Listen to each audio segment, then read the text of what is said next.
14h30, c'est le moment de notre rendez-vous avec Yasmine Abdel-Fadel. Bonjour Yasmine. Bonjour Marianne. J'en parlais il y a quelques minutes, c'est le retour du palmarès des écoles secondaires du journal. Bon, pour certains parents, ça peut être un indicateur quand on est à magasiner une école pour nos enfants.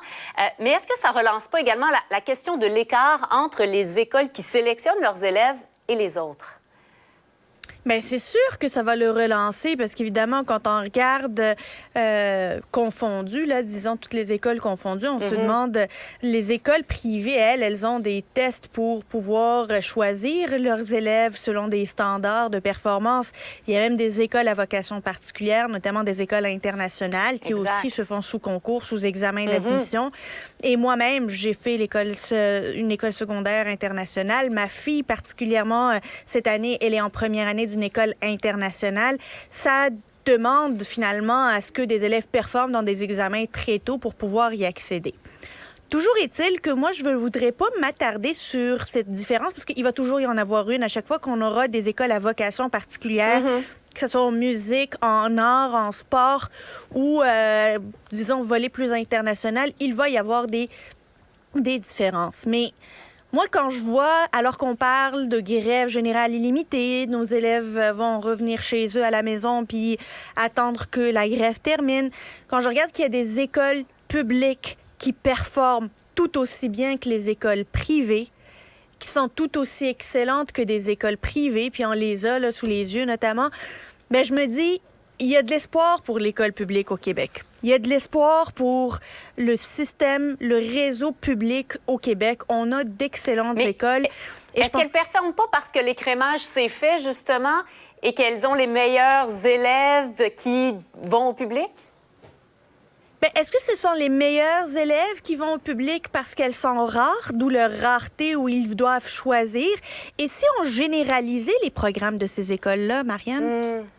Si on utilisait ces écoles-là comme un exemple pour tous nos élèves, pas qu'il y ait d'examens, puis que dans chaque quartier, il y en ait 2, puis 3, puis 4 écoles internationales qui font notre fierté comme celle-là, pourquoi pas? Tu sais, c'est ça aussi la question qu'il faut se poser. Si ces écoles-là doivent avoir des tests d'admission, c'est parce qu'ils ne peuvent pas répondre à l'ensemble de la demande. Donc, ils doivent choisir et doivent établir des critères. Alors, si on fait sauter ces critères en augmentant l'offre, peut-être que la demande va juste correspondre à cette offre-là et que tout le monde va pouvoir profiter de systèmes excellents, reconnus, qui rivalisent réellement avec le programme privé.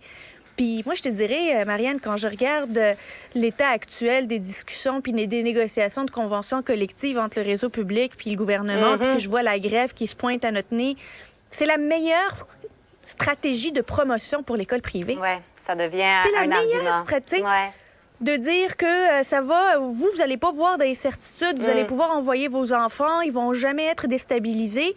C'est ça qu'on est en train de faire. On est en train de pousser bien des parents à choisir le privé. Parlons par ailleurs d'Isabelle Beaulieu et Dominique Olivier qui comparaissent aujourd'hui en commission à la Ville pour expliquer leur gestion à l'Office de consultation publique. Pour toi, Yasmine, est-ce qu'elles ont fourni des justifications valables?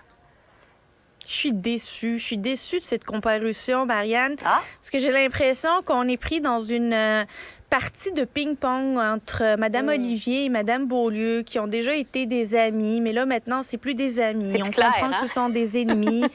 Et l'une, elle veut finalement, remettre les pendules à l'heure par rapport à l'autre. Ça se lance la balle, les responsabilités et la culpabilité de tout ce qui se passe, mais ça ne répond pas à nos questions. Il n'y a personne qui a cherché à répondre à nos questions puis à nous redonner confiance envers l'Office de la consultation publique de Montréal. Il n'y a personne qui vient nous convaincre de la pertinence de cet office. On est plutôt dans un festival de pointage de doigts. C'est pas moi qui l'ai fait, c'est elle. Celui qui a commencé, c'est celui qui l'est. Tu sais, ça fait vraiment cours de récréation.